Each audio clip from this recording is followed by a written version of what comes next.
Ще пишете ли нещо? Един час писахте. Ще пишете ли възражения? Имате ли, нямате ли? Все още не сте ми се Желаете ли легитимирал. да- Кой Моля? сте? Все още не сте ми се легитимирал. Кой сте? легитимирах още Не, когато- не. Казахте, дай документите. Кой Ще сте? разписвате ли акта? Ама на Имате кой ли да го възражения? разпиша? На Или кой? нямате? На кой служител? Нали до сега това Не сме.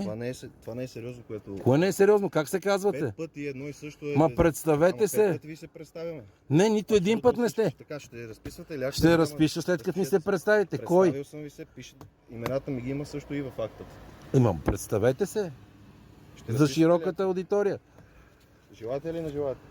Желая ви, казах. Ма нека да се запозная първо. Да видя какво... Ама чакайте, бе, аз трябва да прочета да видя какво трябва да разпиша. Дайте да До сега ви прочета. запознавах с това нещо.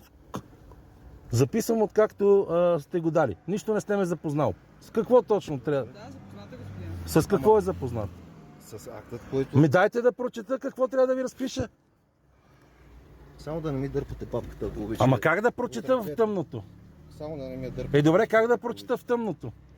Как да прочета в тъмното? Желаете ли да... Ама, да се добре, разпишете или не? желая, ама трябва да прочета на какъв език да ви обясна. Господин, взимайте решение ли разписвате Да, или няма не? да Не ми спине- се карайте. Сега ви е четен Няма да- акта, няма да Ма изобщо не е четен. Един час и да слушаме. ви чакам да си правите клипове. Не си правя записи. Не е клипови, сериозно пускам това. фенера, искам да си прочета за... Това не е сериозно в момента, което... Кое не е сериозно? Ами това, което се занимава... Ама аз не знам какво искате да разпиша. Но и също 5 пъти се обяснява и той... Добре, Господин, току-що ви прочетохме акта, няма... Ма не сте прочели нищо. това стойте в... Ей, как да го... Поне отвънка на лампата. Как да прочета? Господине, стойте в автомобила. Ама как да прочета? Какво искате да ви разпиша? Става врата. Ей, как да излеза? Ама никой не ви е казал да излизате. Ей, как да го прочета в тъмното? Вършим документа. Как да прочета в тъмното? Не. И не мога да прочета в тъмното. Аз ви запознавах до сега. Не сте. Той продължава да... Ами естествено, че продължавам да сте ме запознал с нищо. Заповядайте документите. Господин, хубава вечер.